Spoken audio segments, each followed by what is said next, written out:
കുടുംബം ഒരു നരകം. ചില കുടുംബങ്ങൾ നരകങ്ങളാണ്. എങ്ങനെയുള്ള കുടുംബമാണ് നരകം?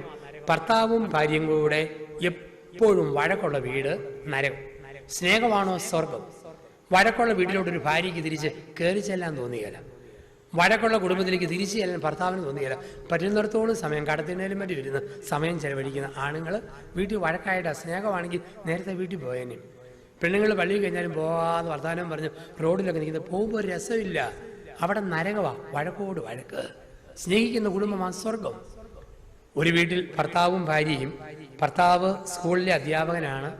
ദിവസവും ഒരു 5 തെറി പറയാതെ സ്കൂളിൽ പോകത്തില്ല. ഭാര്യ അടുക്കളയിലെ ജോലിക്കാരിയാണ്. ഒരു 3 എണ്ണം കേൾക്കാതെ അടുപ്പ് തീ കത്തിക്കത്തില്ല.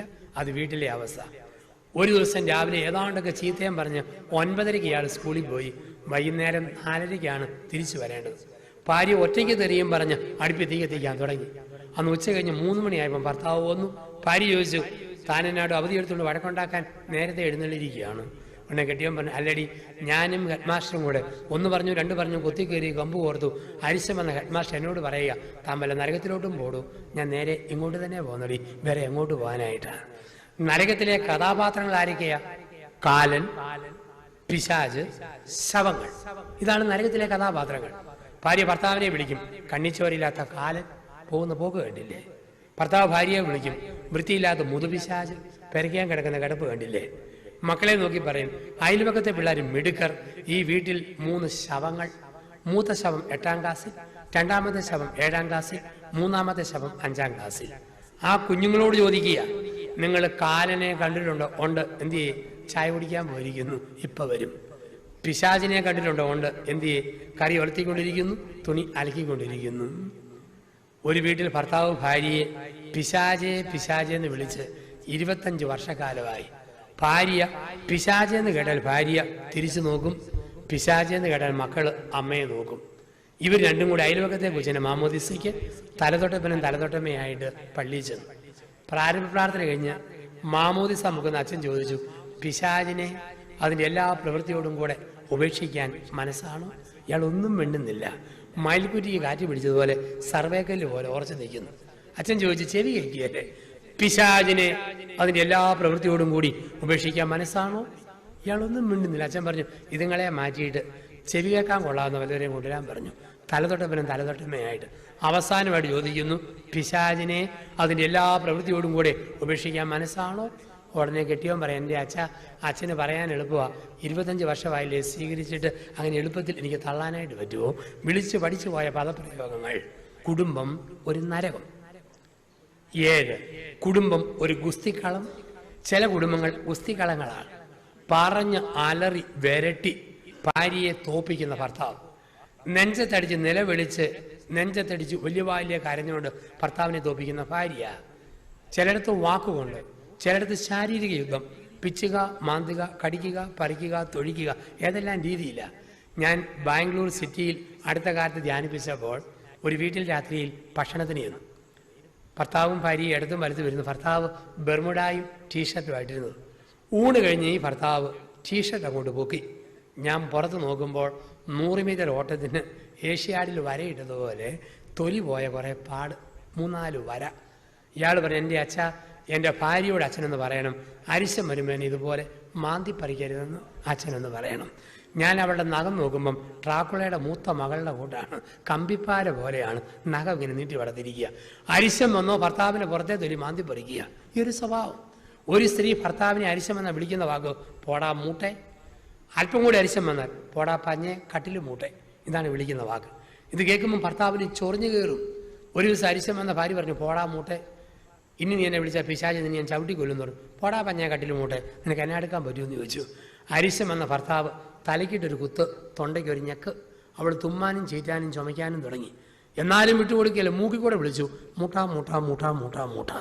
അരിശം എന്ന കെട്ടിയവൻ തലപിടുക്കത്തെ പിടിച്ച് വലിച്ചു കൊണ്ടുവന്ന് വാട്ടർ ടാങ്കിലെ വെള്ളത്തിൽ മുങ്ങി അവളുടെ മൂക്കിൽ നിന്നും വായിന്നും കൊമള ചാടാൻ തുടങ്ങി. എന്നാലും വിട്ടുകൊടുക്കുകയല്ല, വിളിക്കാൻ പറ്റിയല്ലോ. അവൾ വെള്ളത്തിൽ മുങ്ങിക്കിടന്ന് കുനിഞ്ഞു കിടന്നുകൊണ്ട് 2 കൈയും പൊക്കിയിട്ട് മൂട്ടെ കൊല്ലുക. ഇനി വിളിക്കാൻ പറ്റുമോ? ഇപ്പൊ കുടുംബം ഒരു ഗുസ്തിക്കളം. 8, കുടുംബം ഒരു ചന്ത. ചില കുടുംബങ്ങൾ ചന്ത പോലെയാണ്. വൃത്തിയില്ല, മെനയില്ല.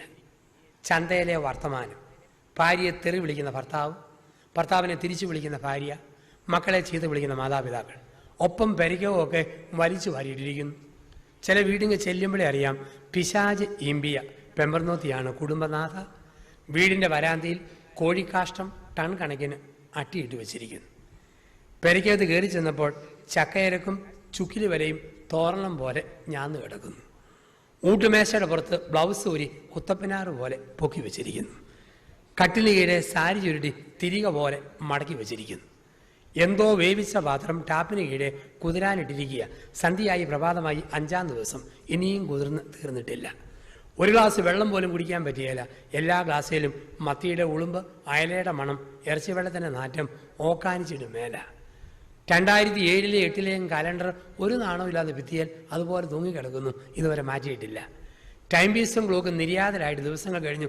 ബാറ്ററി മാറ്റിയിട്ടില്ല, കീ കൊടുക്കാൻ പറ്റിയിട്ടുമില്ല. മുറിക്കകത്ത് ചെന്നപ്പോഴത്തേക്ക് ചില പെരയ്ക്കകത്ത് കീറത്തുണി, പീറത്തുണി, കൈക്കില തുണി, കരികില തുണി, പഴന്തുണി ഇതെല്ലാം കിടക്കുക. അച്ഛൻ വീട് വെഞ്ചരിച്ചുകൊണ്ടിരിക്കുക. കുടുംബനാഥയ്ക്ക് നാണക്കേട്. അച്ഛൻ കണ്ട മോശമല്ലേ?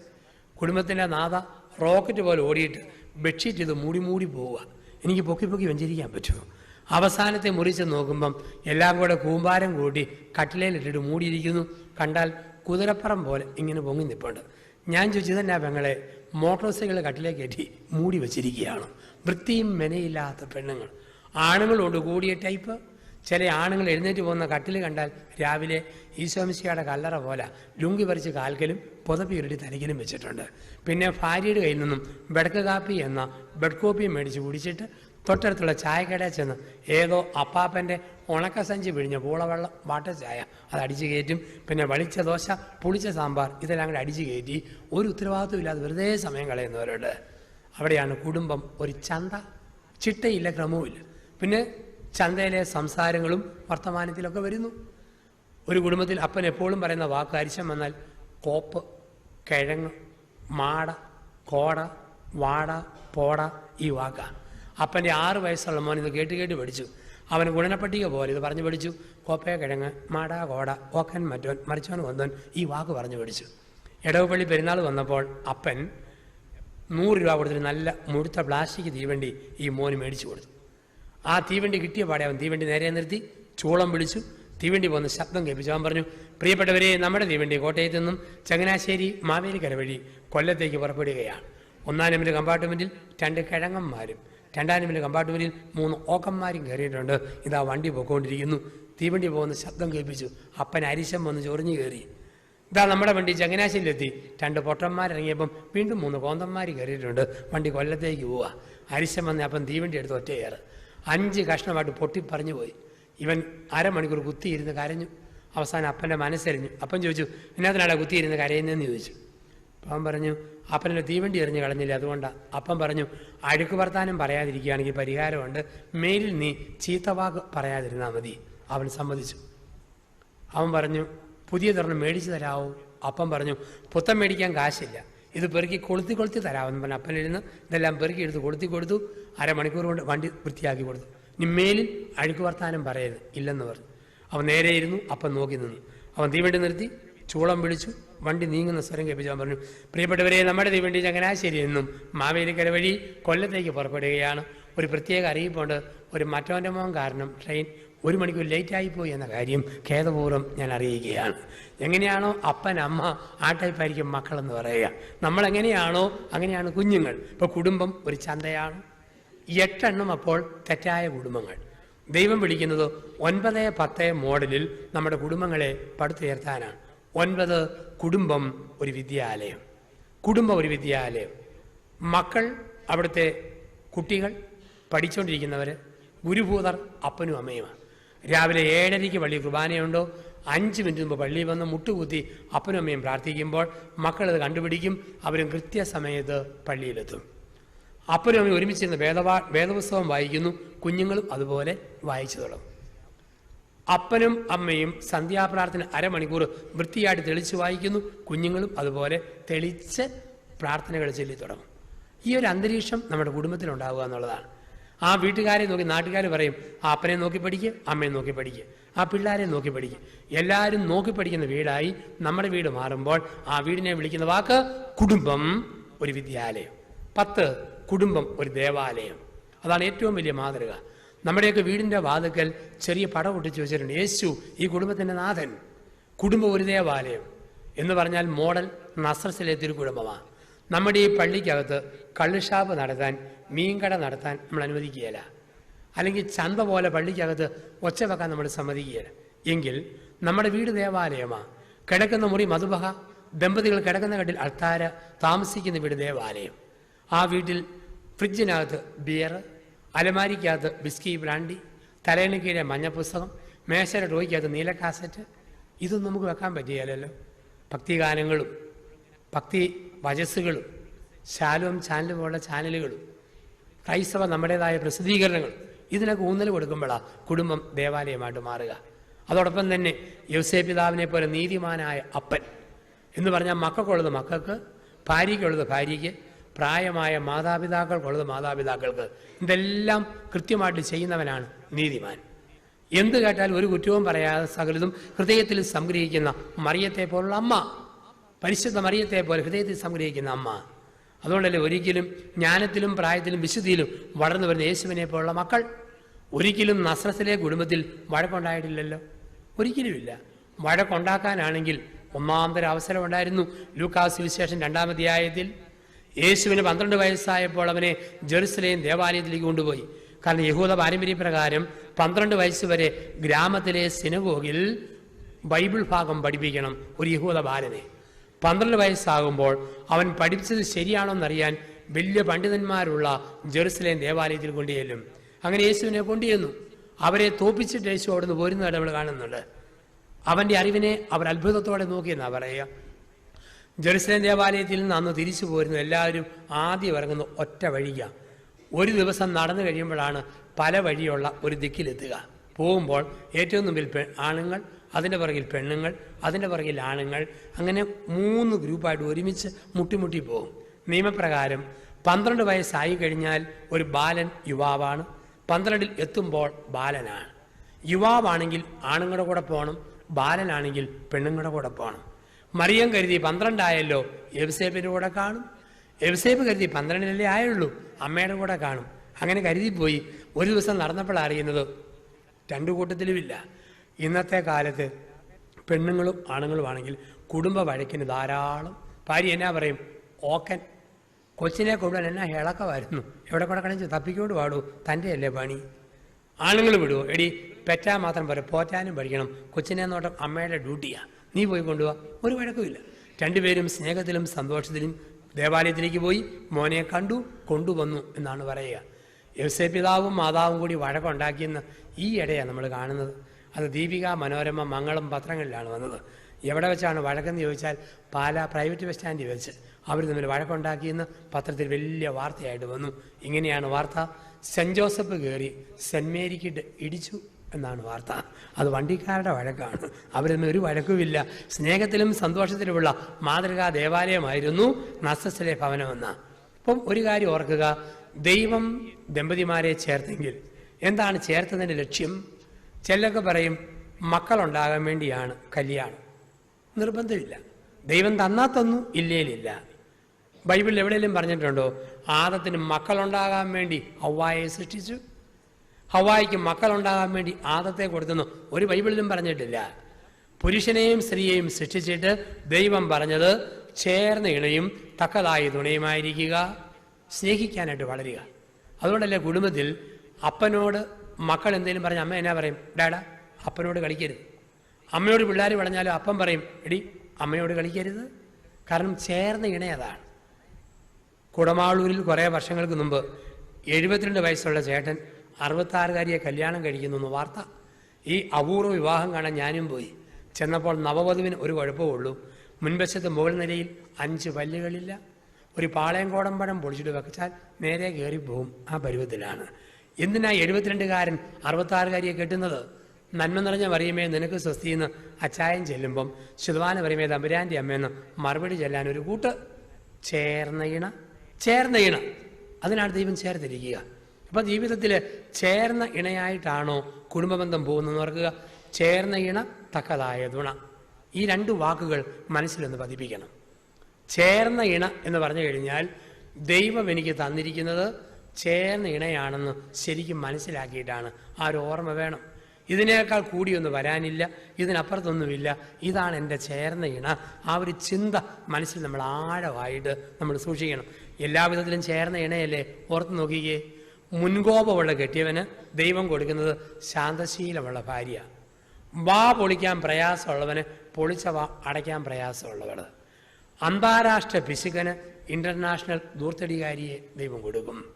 പ്രാർത്ഥന ബോറായവന് തുടങ്ങിയാൽ പ്രാർത്ഥന നിർത്താത്തവളെ ദൈവം കൊടുക്കുന്നു. ചേർന്ന ഇണ. 1 കൊരിന്ത്യർ 7:14. ഒരു ഭർത്താവിൻ്റെ കുറവ് ഭാര്യ നികത്തണം, ഒരു ഭാര്യയുടെ കുറവ് ഭർത്താവ് നികത്തണം. അങ്ങനെ നികത്താൻ വേണ്ടി ദൈവം പരസ്പരം ചേർത്തിരിക്കുകയാണ്, ഒരുമിപ്പിച്ചിരിക്കുകയാണ്. ചേർന്ന ഇണ. എല്ലാവിധത്തിലും അതെ. ആണുങ്ങളുടെ തലയോട്ടിയെല്ലിന് നല്ല കട്ടി, പെണ്ണുങ്ങളുടെ തലയോട്ടിയെല്ല് പെട്ടെന്ന് കുശിത്തു പോവും. കാരണം ഇവൻ്റെ തലയോട്ടിയെല്ലിന് കട്ടി കൊടുക്കാൻ കാരണം അവൻ ചുമന്നാലും ഭാര്യയും മക്കളെയും പോറ്റണം.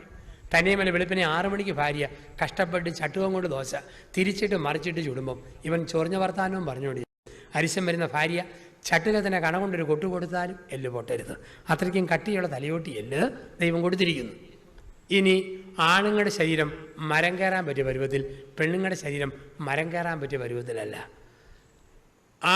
ഈ പെണ്ണുങ്ങളും ആണുങ്ങൾക്കും തൊലിക്കെട്ടി കൂടുതൽ ആണുങ്ങൾക്കാണ്, പെണ്ണുങ്ങൾക്ക് തൊലിക്കെട്ടി കുറവ്. പെണ്ണുങ്ങൾക്ക് ഷെയ്ക്കാൻ കൊടുത്താൽ മോഡേൺ ബ്രെഡിലോ ബണ്ണയിലോ പിടിച്ച പോലെ തളതള പഴപഴ പരുവത്തിൽ റൊട്ടിക്ക് കുഴച്ചുള്ള മാവ് പോലെ ഇരിക്കും, വലിയ കട്ടിയില്ല. പക്ഷേ ആണുങ്ങൾക്ക് ഷെയ്ക്കാൻ കൊടുത്താൽ കമ്പിപ്പാരയിലോ കാപ്പിക്കമ്പയിലോ പിടിച്ച പോലെ പറപറ പാറപ്പുറം പോലെ നല്ല കട്ടി. അതുകൊണ്ട് വീട്ടിലെ കുഞ്ഞുങ്ങൾ കരയുമ്പോൾ അപ്പനെടുത്താൽ കൊച്ച് പൂർവാധീന ശക്തിയോടെ കാറാൻ തുടങ്ങും. ഏതോ മയിൽക്കുറ്റിയെ മുട്ടിയതുപോലെ, സർവേക്കല്ലെ തട്ടിയതുപോലെ വല്ലാത്ത കട്ടി. അമ്മ എടുക്കുമ്പോഴേ കൊച്ച് കരച്ചിൽ നിർത്തും. ഡ്യൂറോഫ്ലക്സ് ഡള്ളമത്തിക്കിട്ട് മുട്ടിയ പോലെ ഒരു നല്ല മയം. ഇനി മനക്കെട്ടി ആർക്കാ കൂടുതൽ? ആണുങ്ങൾക്ക്. രാത്രി 11 മണിക്ക് വീടിൻ്റെ പുറത്ത് അനക്കം കേട്ടാൽ ടോർച്ചും ചൂരലുമായിട്ട് ഭർത്താവ് ഇറങ്ങും. ഭാര്യ വട്ടം കെട്ടിപ്പിടിക്കും. പൊന്നുമനുഷ്യ പോകല്ലേ, പാമ്പാണേ ചേമ്പാണേ കൂമ്പാണേ പോയേക്കരുത്. ഇവക്ക് പേടി കൂടുതൽ. പ്രാർത്ഥന ആണുങ്ങൾക്ക് ബോറ്, പെണ്ണുങ്ങൾക്ക് പരമസന്തോഷം. സിറ്റിക്ക് പോയിട്ട് രാത്രി 8:30 വരുന്ന ഭർത്താവ് ആദ്യം ചോദിക്കുന്ന ചോദ്യം, കുരിശ് വര കഴിഞ്ഞോടി? ഇല്ലെങ്കിൽ കക്ഷി ഒന്നുകൂടെ ടൗണിൽ പോകാൻ തയ്യാറായിട്ടാണ് വന്നിരിക്കുന്നത്. അതേസമയത്ത് ഭാര്യയാണേലോ, ഈ ബെനഡിക്ട് 16 മാർപ്പാപ്പ കൊന്തയുടെ 5-ാം രഹസ്യം കണ്ടുപിടിച്ചെങ്കിൽ അതും കൂടെ ചെല്ലായിരുന്നു. ഈ പോപ്പ് എന്നാണോ ഇത് കണ്ടുപിടിക്കാൻ പോകണത്? അപ്പം ഇവളെ സംബന്ധിച്ച് ഈ പ്രാർത്ഥന പരമസന്തോഷം. സഹനശക്തി ആർക്കാ കൂടുതൽ? പെണ്ണുങ്ങൾക്ക്. തലവേദന വന്നോ ആണുങ്ങൾക്ക്? ലോകമഹായുദ്ധം. വൈദ്യവേദന വന്നോ? സുനാമി. നെഞ്ചുവേദന വന്നോ? ഭൂമി ഉലുക്കം. ഭാര്യയും മക്കളും അവനെ തന്നെ നോക്കിക്കണം. അതേസമയത്ത് അമ്മച്ചിമാരെ കണ്ടിട്ടുണ്ട്, കുടലിൽ പഴുപ്പ എന്നാലും പറയും ഉലുവാവെള്ളം കുടിച്ചാൽ അറിയായിരുന്നു മൂളൽ ഒന്ന് മാറിക്കിട്ടുമെന്ന്. തലയ്ക്കകത്ത് മുഴുവൻ നൊമ്പരം എന്നാലും പറയും മല്ലികാപ്പ് കുടിച്ചാൽ അറിയായിരുന്നു തലവേദന ഒന്ന് മാറുമോ. എത്ര സഹിച്ചാലും സ്ത്രീകൾ അങ്ങ് സഹിച്ചുകൊണ്ടിരിക്കും. അതുകൊണ്ടാണ് നമ്മുടെയൊക്കെ കേരളത്തിൽ 70 പെണ്ണുങ്ങൾ ഭർത്താവില്ലാതെ ജീവിക്കുന്നു. അറ്റാക്ക് വന്ന അകാല മൃത്യു ആണുങ്ങൾക്കാണ്, സഹനശക്തി കുറവ്. പെണ്ണുങ്ങൾക്ക് സഹനശക്തി കൂടുതൽ. അതുകൊണ്ട് ദൈവമായ കർത്താവ് പ്രസവിക്കുവാനുള്ള വകുപ്പ് പെണ്ണുങ്ങൾക്ക് കൊടുത്തിരിക്കുന്നത്. ദൈവത്തിനറിയാം ഇത് ആണുങ്ങളുടെ വകുപ്പാണോ. ഒറ്റ പ്രസവം ലോകാവസാനം. ഇനി പരിപാടിക്ക് ഇല്ലേ ഇല്ല. ദൈവം മനസ്സിലാക്കിയാണ് കൊടുത്തിരിക്കുക. ചേർന്ന ഇണ എന്ന് പറഞ്ഞു കഴിയുമ്പോൾ ഒരു ജീവിതാന്തസ്സിൽ കയറിയിട്ട് മറ്റൊരു ജീവിതാന്തസ്സിനെ കുറിച്ച് ഒരിക്കലും ഓർക്കരുത്. അതാണ് ചേർന്ന ഇണ. ഒരു ജീവിതാന്തസ്സിൽ പ്രവേശിച്ചിട്ട് മറ്റൊരു ജീവിതാന്തസ്സിനെ കുറിച്ച് ഓർത്തേക്കരുത്. ഞാനിങ്ങനെ നിൽക്കുക, പൈകക്കവല, പാലായിക്കും പോകണം, കാഞ്ഞിരപ്പള്ളിക്കും പോകണം. ആദ്യ വണ്ടി എങ്ങോട്ട് കിട്ടുമോ അങ്ങോട്ട് പോകാമെന്ന് പറഞ്ഞിരിക്കുമ്പം പാലാ വണ്ടി വന്നു. അതേ KMS കയറി ഇരുന്നിട്ട് അപ്പം മുതൽ ഓർക്കുക, അങ്ങോട്ട് പോയിരുന്ന വണ്ടിയെ കയറിയിരുന്നെങ്കിൽ എനിക്ക് ഏതെല്ലാം സ്ഥലം കാണാമായിരുന്നു. കുരാലി, എളങ്ങളം, പൊൻകുന്നം, കുന്നുംഭാഗം, കാഞ്ഞിരപ്പള്ളി, കുരിശ്, പാലം ഒക്കെ കാണാവുന്ന പാലാവണ്ടിയെ കയറിയിട്ട് ഓർത്തേക്കരുത്. പാലാവണ്ടിയെ കയറി ഇരിക്കും മുതൽ ആസ്വദിക്കുക. പൈകക്കവല, പൂവരണി, മീനിച്ചിൽ ജംഗ്ഷൻ, അങ്ങനെ ആസ്വദിച്ച് പോകാൻ പഠിക്കണം. ഞാൻ പൗരോഹിത്യത്തിൻ്റെ വണ്ടിയെ കയറിയിട്ട് വർഷം 17 ആകും. ഈ വണ്ടിയിൽ ഇരുന്നൂടെ എപ്പോഴും ഓർക്കുക, കല്യാണത്തിൻ്റെ വണ്ടിയായിരുന്നു കുറേ കൂടെ മെച്ചം. തുണി അലക്കണ്ടായിരുന്നു, സോപ്പ് പതയ്ക്കണ്ടായിരുന്നു, കാപ്പി അനത്തുണ്ടായിരുന്നു, പഞ്ചാര ഇളക്കണ്ടായിരുന്നു, കാപ്പിപ്പൊടി തപ്പുണ്ടായിരുന്നു. ഇങ്ങനെ ഓർത്തേക്കരുത്. ഈ വണ്ടിയിലിരുന്ന് ആസ്വദിക്കണം.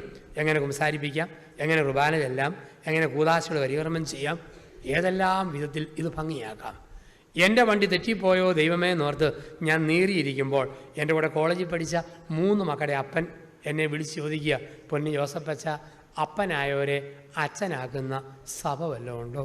അവൻ്റെ വണ്ടി മടുത്തു. ഏതോ ഒരു വണ്ടിയാണോ അവിടെ തൃപ്തിയോടെ ഇരിക്കുക. ഒരിക്കൽ ഞാനിങ്ങനെ ധ്യാനിപ്പിച്ചപ്പോൾ ചേട്ടൻ ചോദിച്ചു, അച്ഛനായി കഴിഞ്ഞാൽ അച്ഛന് എന്നേലും പെണ്ണ് കെട്ടണമെന്ന് തോന്നിയിട്ടുണ്ടോ?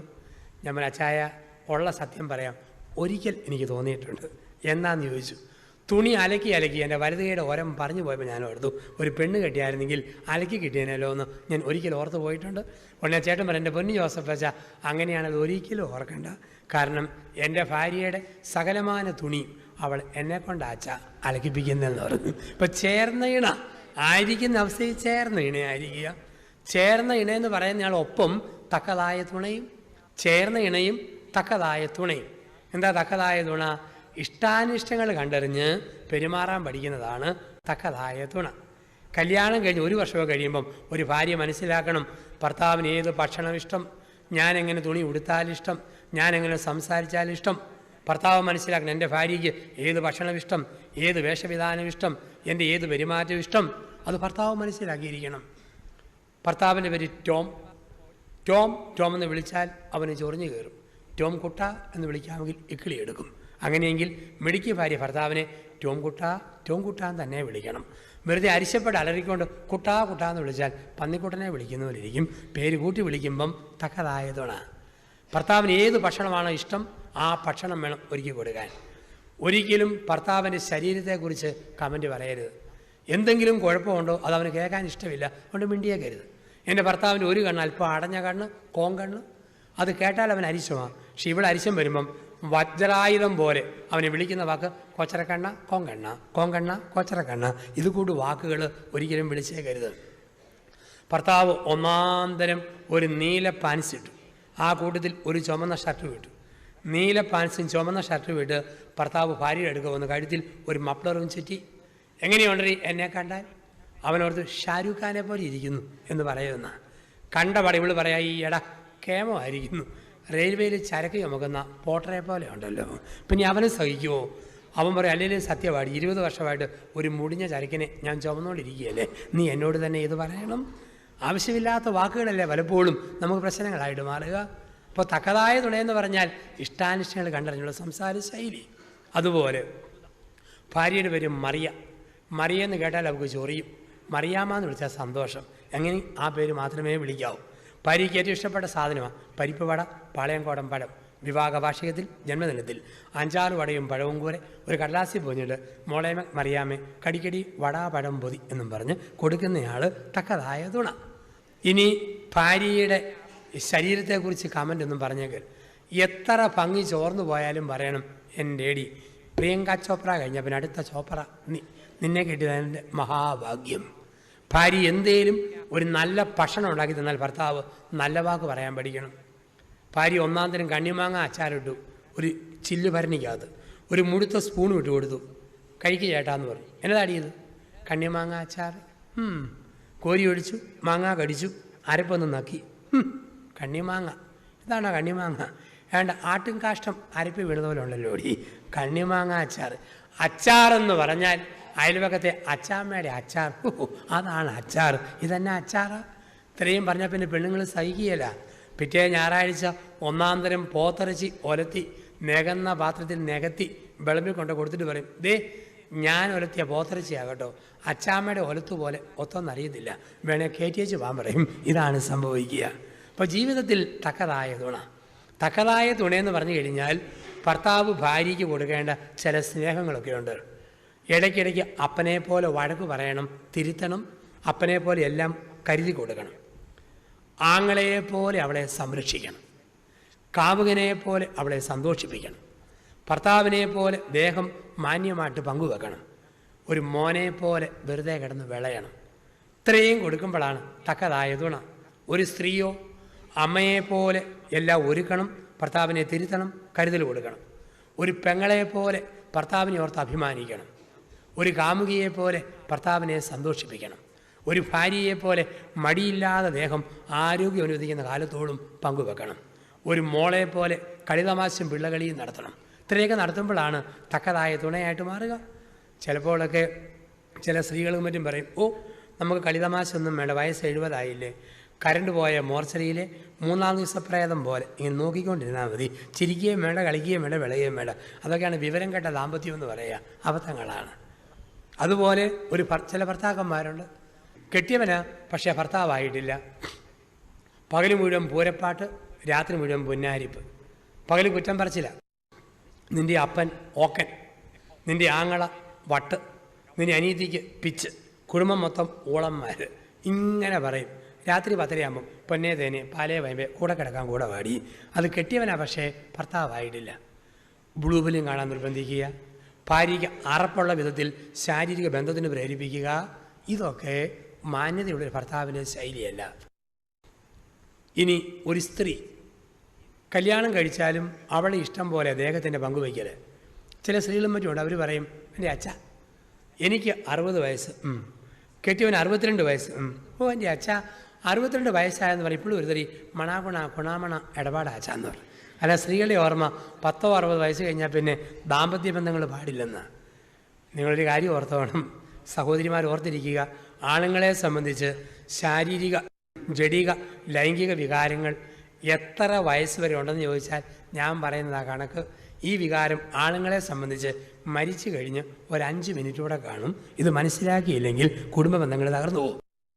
വേറെ ചില പെണ്ണുങ്ങളുണ്ട്, അവർ പറയും, തിങ്കളാഴ്ച സകല പുണ്യാളന്മാരുടെ ദിവസം, ചൊവ്വാഴ്ച അന്തോണിസ് പുണ്യാളൻ്റെ, ബുധനാഴ്ച യോസേ പിതാവിൻ്റെ, വ്യാഴാഴ്ച കാവൽമാലാഖയുടെ, വെള്ളിയാഴ്ച ചള്ളു ദിവസം, ശനിയാഴ്ച കന്യാമറിയത്തിൻ്റെ ദിവസം, ഞായറാഴ്ച അവധി ദിവസം. പിന്നെ ഭർത്താവിനുള്ള ദിവസം ഏത് ദിവസമാണ്?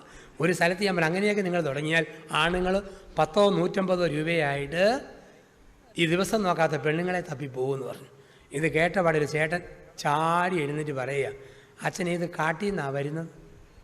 എന്നാ ചേട്ടാന്ന് ചോദിച്ചു. പണ്ടാച്ചാ 150, ഇപ്പം 300 പറഞ്ഞു. അപ്പം ചേട്ടന് കാണാൻ പാടുക. അപ്പോൾ തക്കതായ തുണയായിട്ട് മാറുക കുടുംബ ബന്ധങ്ങളിൽ, ദാമ്പത്യ ബന്ധങ്ങളിൽ എന്നാണ് പറയുക. ചേർന്ന ഇണ തക്കതായ തുണ.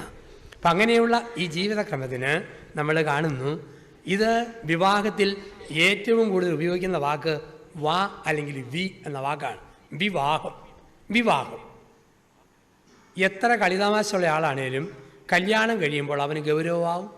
എത്ര വിളയുന്ന പെണ്ണാണേലും കല്യാണം കഴിയുമ്പോൾ അവൾക്ക് പക്വതയാവും. ഒരു അമ്മ പെൺകുട്ടിയോട് പറഞ്ഞു, എൻ്റെ അമ്മ പറഞ്ഞ ചെറുക്കനെ ഞാൻ കെട്ടുന്ന പ്രശ്നമില്ല. അമ്മ ചോദിച്ചാൽ അതിനടി, ഓ അവൻ പറയുന്നത് സ്വർഗവും ഇല്ല നരകവും ഇല്ല, എന്നാ തെറ്റ് വേണമെങ്കിലും ചെയ്യാം, പരിക്ക് പറ്റാതിരുന്നാൽ മതിയെന്ന്. അമ്മ പറഞ്ഞു, പൊന്നു മോളെ നീ ധൈര്യമായിട്ട് അവനെ തന്നെ കെട്ടിക്കൂ. നിന്നെ കെട്ടി 3 ആഴ്ച കഴിയുമ്പോൾ നരകമുണ്ടെന്നും അവൻ ഉറപ്പായിക്കോളും, പറയാതെ സ്വർഗമുണ്ടെന്നും അവൻ വിശ്വസിച്ചോളും. വിശേഷമായ വിധത്തിൽ വഹിക്കേണ്ടതാണ്. അങ്ങനെയാണ് വിവാഹമെങ്കിൽ 5 വികളിൽ വിവാഹത്തെ നമ്മൾ ക്രമപ്പെടുത്തണം. 5 വികൾ എന്തെല്ലാമോ? 1 വിവേകം. വിവാഹത്തിൻ്റെ വിജയത്തിന് ഒന്നാമത്തെ അടിത്തറയാണ് വിവേകം. വിവേകമില്ലാത്ത വാക്കുകൾ ഒരിക്കലും പറയരുത്. ഭർത്താവിനോട് പറയുക, താൻ പോകുന്ന വഴിക്ക് വണ്ടി ഇടിച്ച് ചാകത്തേ ഉള്ളൂ, ഇടിവെട്ടത്തേ ഉള്ളൂ, ഓർത്തോണം കേട്ടോ. അവൻ, നീ ചത്താ മതിയായിരുന്നു, എനിക്ക് വേറെ പെണ്ണിനെ കെട്ടാമായിരുന്നു. മുറിപ്പെടുത്തുന്ന വാക്കുകൾ ഒരിക്കലും പറയരുത്. വിവേകം വേണം. ചിലപ്പോഴൊക്കെ സംസാരത്തിലെ അപാകതകൾ കുടുംബത്തെ തകർക്കുന്നത് സംസാരത്തിലെ അപാകതകളാണ്, നമുക്കറിയാം. ചിലപ്പോഴൊക്കെ സംഭവിക്കുന്നതല്ലേ. ഭർത്താവും ഭാര്യയും കൂടെ ഒരു 3 ആഴ്ച പിണങ്ങിയിരുന്നു. ഞായറാഴ്ച അവൾ പള്ളിയിൽ പോകാൻ നേരത്ത് ഭർത്താവ് പുറത്ത് ഒന്ന് ഇണങ്ങിക്കളയാം, ഒന്ന് മിണ്ടിക്കളയാം. ഭർത്താവ് ചോദിച്ചു, നീ പള്ളിയിൽ പോവാണോടി? അല്ല, നരകത്തിൽ പോവാം, താൻ കൂട്ടത്തിൽ പോരുന്നെന്ന് ചോദിച്ചു. തീർന്നില്ലേ? ഉടനെ അവൻ്റെ മട്ട് മാറി, എടി എനിക്ക് വളരെ തിരക്കാ, സമയമില്ല, അവിടെ ചെല്ലുമ്പോൾ നീ നിൻ്റെ അപ്പനോട് അന്വേഷണം പറഞ്ഞാൽ മതി. ഇങ്ങനെയാണ് ബന്ധങ്ങൾ തകരുക. വിവേകമില്ലാത്ത സംസാരം. ഒരു ഭർത്താവും ഭാര്യയും 3 ആഴ്ച പിണങ്ങിയിരുന്നു. അത് കഴിഞ്ഞപ്പോൾ അവർ ഇണങ്ങാൻ തീരുമാനിച്ചു. എങ്ങനെ ഇണങ്ങും? ഹോട്ടലിൽ പോയി ഭക്ഷണം കഴിക്കാം 2 പേരും തീരുമാനിച്ചു. അവർ ഹോട്ടലിൽ ചെന്നപ്പോൾ 10-25 ഭാര്യാഭർത്താക്കന്മാർ ഇണങ്ങാൻ വേണ്ടി അതേ ഹോട്ടലിൽ അന്ന് തന്നെ വന്നിട്ടുണ്ട്. മേശപ്പുറത്ത് പൊറോട്ട, ചപ്പാത്തി, നാന്, പൂരി മസാല, അപ്പം ഇതൊക്കെ ഇരിക്കുന്നു. കൂട്ടത്തിൽ liver fry, beef fry, fish molee, അതുപോലെ തന്നെ മുട്ട പൊരിച്ച് വെച്ചത്, സ്വീറ്റ്സ്, ഇതെല്ലാം ഇരിപ്പുണ്ട്. ഒന്നാമത്തെ ഭർത്താവ് ഇണങ്ങാൻ വേണ്ടി അവൻ്റെ ഭാര്യയോട് പറഞ്ഞു, എൻ്റെ സ്വീറ്റി കുറേ സ്വീറ്റ്സ് എടുത്തു തരാമോ? അവൾ മധുരം എടുത്തു കൊടുത്തു. അതോടെ അവരങ്ങിണങ്ങി. രണ്ടാമത്തം പറഞ്ഞു, എൻ്റെ കരളെ ആ ലിവർ ഫ്രൈ ഒന്ന് എടുത്തു തരാമോ? അവൾ കരൾ വറുത്ത് എടുത്തു കൊടുത്തു. അവൾ ഇണങ്ങി. അപ്പം മൂന്നാമത്തെ ഭാര്യ പറഞ്ഞു, മനുഷ്യ ഇതുപോലെ വല്ല എന്നോടും ഒന്ന് പറ, ഞാനും ഒന്ന് ഇണങ്ങട്ടെ. ഉടനെ അവൻ പറയുക, എൻ്റെ പോത്തെ ആ ബീഫ് ഒന്ന് എടുത്തു തരാമോ? ഇതോടെ പ്രശ്നമായി. അപ്പം വിവേകമില്ലാത്ത സംസാരങ്ങളാണ് പലപ്പോഴും കുടുംബബന്ധങ്ങളെ തകർക്കുന്നത്. വിവേകമില്ലാത്ത സംസാരം. അപ്പം നമ്മുടെ സംസാരം ശ്രദ്ധിക്കുക, വിവേകമുള്ളവരായിട്ട് മാറുക. 2, വിജ്ഞാനം. എന്താണ് വിജ്ഞാനം? ഒരു ഭർത്താവിനെക്കുറിച്ച് ഭാര്യ ശരിക്കും പഠിക്കണം. ഇന്ന സാഹചര്യത്തിൽ ഇവനോട് മിണ്ടിയാൽ അവൻ എങ്ങനെ പ്രതികരിക്കും, എൻ്റെ ഭാര്യയോട് ഈ സമയത്ത് സംസാരിച്ചാൽ അവളുടെ പ്രതികരണം എന്താ, പഠിക്കണം. ഭാര്യയുടെ പ്രത്യേകത ഭർത്താവ് പഠിക്കണം, ഭർത്താവിൻ്റെ പ്രത്യേകത ഭാര്യ പഠിക്കണം. സ്ത്രീകൾ ഓർത്തോണം, ചില സമയത്ത് ആണുങ്ങളെ പിശാച് ഈമ്പി വലിച്ച സമയമുണ്ട്. ആ സമയത്ത് മിണ്ടാൻ പോയേക്കരുത്. കുളിച്ച് തണുത്ത് മര്യാദയ്ക്ക് ഇരിക്കുമ്പോൾ മാത്രമേ ഭർത്താവിനോട് സംസാരിക്കാവൂ. അല്ലെങ്കിൽ ചിലപ്പോൾ ഓർക്കാത്ത മറുപടി കിട്ടിയെന്നിരിക്കും. അതുപോലെ ഭർത്താവ് ഓർത്തോണം, ഭാര്യ കൊച്ചു കൊച്ചു കാര്യം വന്ന് എന്നോട് പറയുമ്പം അവൾക്ക് എന്നോടല്ലാതെ വേറെ ആരോടെങ്കിലും പറയാൻ പറ്റുമോ? നിങ്ങൾ കേട്ടില്ല പിന്നെ ആര് കേൾക്കും? ഭാര്യയെ. അയൽവക്കത്തെ ചേട്ടൻ വോളണ്ടിയറായിട്ട് നാളെ മുതൽ കേൾക്കാമെന്ന് പറഞ്ഞാൽ നിങ്ങൾ സമ്മതിക്കുമോ? കൊലപാതകം നടക്കുകയല്ലേ. ഞാനെന്ന ഭർത്താവ് അവളെ കേൾക്കാൻ സമയം കണ്ടെത്തുന്ന ഒരു ഭാര്യയോ സമയവും തക്കവും നോക്കി വേണം ഭർത്താവിനോട് സംസാരിക്കാൻ. കൊച്ചു കൊച്ചു കാര്യങ്ങൾ ചെന്ന് പറയുന്നത് ഒരു ഭാര്യ നീലസാരി ഉടുത്തോണ്ട് ഇതിന് പറയാം, ചേട്ടാ ഇതിന് ചേർന്ന് 50 പൈസയുടെ 5 നീല പൊട്ട് മേടിച്ചു കൊണ്ട് തരാമോ? പറഞ്ഞു, പീറ പൊട്ട്. പൈസ കൂടി കാര്യം പോലെ എന്നോട് പറയടി, ഇത് നിനക്ക് ചെയ്യാവുന്നതല്ലേ ഉള്ളൂ. അവൾ മിടിക്കുക. പിറ്റേ ദിവസം അവൾ കുളിച്ച് തോർത്തി ഒരു മഞ്ഞപ്പൊട്ടും കുത്തിക്കൊണ്ട് വന്നു, ചേട്ടാ ഇതിന് ചേർന്ന 5000 രൂപയുടെ ഒരു മഞ്ഞസാരി മേടിച്ചു തരാമോ? ഇപ്പം സംസാരത്തിൽ നോക്കിയും കണ്ടും വർത്താനം പറയാൻ പഠിക്കണമെന്നാണ് പറയാം. ഭർത്താവിനെ ഭാര്യ അറിയണം, ഭാര്യയെ ഭർത്താവ് അറിയണം. വിവേകം അല്ലെങ്കിൽ വിവേകം. 2, വിജ്ഞാനം. 3, വിശുദ്ധി. എന്താണ് വിശുദ്ധി? വിശുദ്ധി എന്ന് പറഞ്ഞു കഴിഞ്ഞാൽ സ്വന്തം ഭാര്യയ്ക്കപ്പുറത്ത് മറ്റൊരാളെക്കുറിച്ച് കരുതാതിരിക്കുക, സ്വന്തം ഭർത്താവിനപ്പുറത്ത് മറ്റൊരാളെക്കുറിച്ച് കരുതാതിരിക്കുക. ഇത് വിശുദ്ധിയിലേക്കുള്ള വിളിയാണെന്ന് ഓർക്കുക. അപ്പം അതുകൊണ്ട് ജീവിതത്തിൽ ആരെ ദൈവം തന്നോ തന്ന ആളെക്കുറിച്ച് സമ്പൂർണ്ണ തൃപ്തി, അതിനപ്പുറത്തേക്ക് ചിന്തയേയില്ല. വിശുദ്ധി. 4, വിധേയത്വം. എന്താണ് വിധേയത്വം? ചില കാര്യങ്ങളിൽ ഭർത്താവ് ഭാര്യയ്ക്ക് അങ്ങ് വഴങ്ങി കൊടുക്കണം. ചിലപ്പം തെറ്റാന്നറിയാം, എങ്കിൽ പോലും കുടുംബസമാധാനത്തിന് വേണ്ടി വഴങ്ങണം. സ്ത്രീകൾ അതുപോലെ ഭർത്താവിന് മുമ്പിൽ ചില കാര്യങ്ങളിൽ അങ്ങ് വഴങ്ങി കൊടുക്കണം. അമേരിക്കയിലും യൂറോപ്പിലെയും കുടുംബങ്ങൾ തകർന്നത് ഈ വിധേയത്വമില്ല. ആണുങ്ങളെ കയറി സ്ത്രീകൾ ഭരിക്കാൻ തുടങ്ങിയപ്പോഴാണ് യൂറോപ്പിൽ അമേരിക്കയിലെ കുടുംബങ്ങൾ തകർന്നു തുടങ്ങിയത്. ഇപ്പം നമുക്കിടയിൽ നമ്മുടെ ഇന്ത്യക്കാരുടെ മക്കൾക്കാണ് വിദേശത്ത് നല്ല മാർക്ക്. അതിൻ്റെ കാര്യം പറയുന്നത് കുടുംബത്തിൽ വിധേയത്വമുണ്ട്. വിധേയത്വം എന്ന് പറയുമ്പോൾ ഈ ഒരു കാഴ്ചപ്പാടിൽ നമ്മൾ കടന്നു വരിക, പൂർണ്ണമായിട്ട് ചില കാര്യങ്ങൾ കണ്ടില്ല കേട്ടില്ല എന്ന് വെക്കാനുള്ള ഒരു മനസ്സ്.